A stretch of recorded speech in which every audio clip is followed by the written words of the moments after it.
So after a 4-day game against Hampshire, it's time to catch up with the man they're now calling the run machine, Brendan Nash, who scored well over 300 runs in his last couple of innings. Got to ask you first of all about that knockdown at Cheltenham. People are saying you can't remember a huge amount about the end of it. No, it's pretty true. It was a bit scary. I hadn't really felt like that before.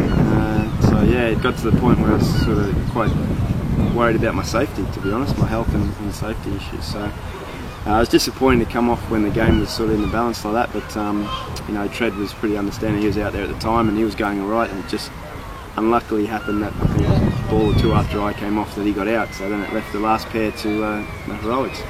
Never worried with Shrekky at the crease. So we trying to pour gallons of water down your neck, desperate to keep going. I mean, to come away from the pitch at 199, that's got to be serious.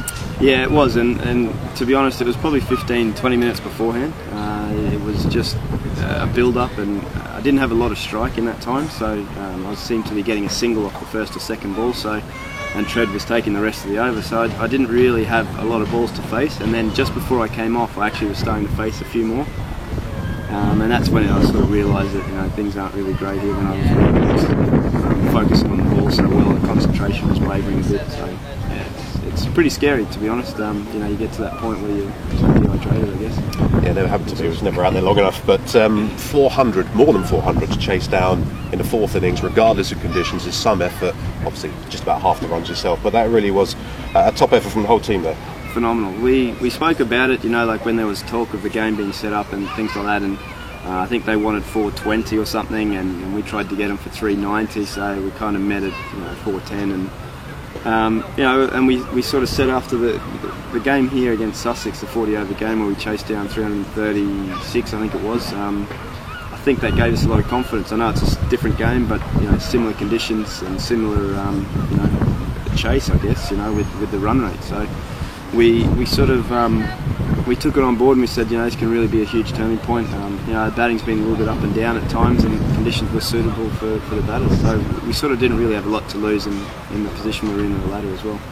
Quite tough, I should think, isn't it, to be in the state you're in on Saturday, come out here on Monday morning, you've got to drive home as well. I mean, how are you feeling Monday at the start of this game? Yeah, to be honest, I couldn't drive for a start. So, I mean, there was talk of I was supposed to go to hospital and stay overnight on a drip, but, well, get the drip and then stay in the hospital overnight. But I sort of 20 minutes after the day's play or the game finished, it was you know, like I was starting to feel a little bit better, so you know, I got lots of fluids into me and things like that, and I decided that I'd probably rather go home, and being a Saturday night as well, you know, it's not going to be easy to get into emergency side of things.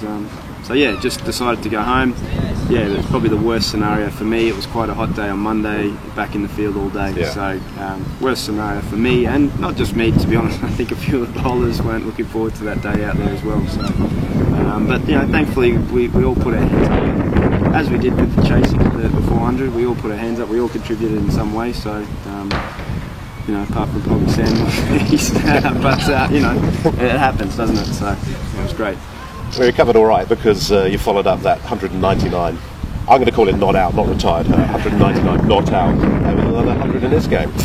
Yeah, again, favourable batting conditions, so there's obviously something there for me when I get my head down and get stuck in. And you know, and it wasn't one of my most fluent innings, but you know, happy the way I got through it. And to be honest, Keezy set it all up, and even DVD, you know, that huge partnership took a lot of the sting out of them, and they had quite a hot day to be in the field as well. So thankfully that, you know, those guys took a lot of the sting off for me when I got out there.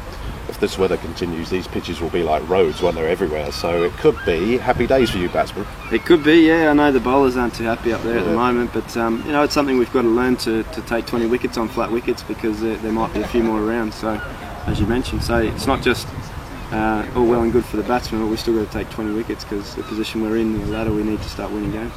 So we're at that stage of the season now. We're halfway through T20. We've got some YB40 games to come, and still plenty in this. A lot to look forward to. Yeah, definitely. Yeah, I think roughly probably just over halfway through the season, so there's still a lot of cricket to be played. It's probably only the 2020 that we're going to be struggling in. You know, the 4-day stuff we've still got an outside chance, and the YB40 we're still, you know, thereabouts. So we've got some big games coming up for sure. We'll keep it going. Brendan Nash is a run machine after 199 over at Cheltenham and another century in this match.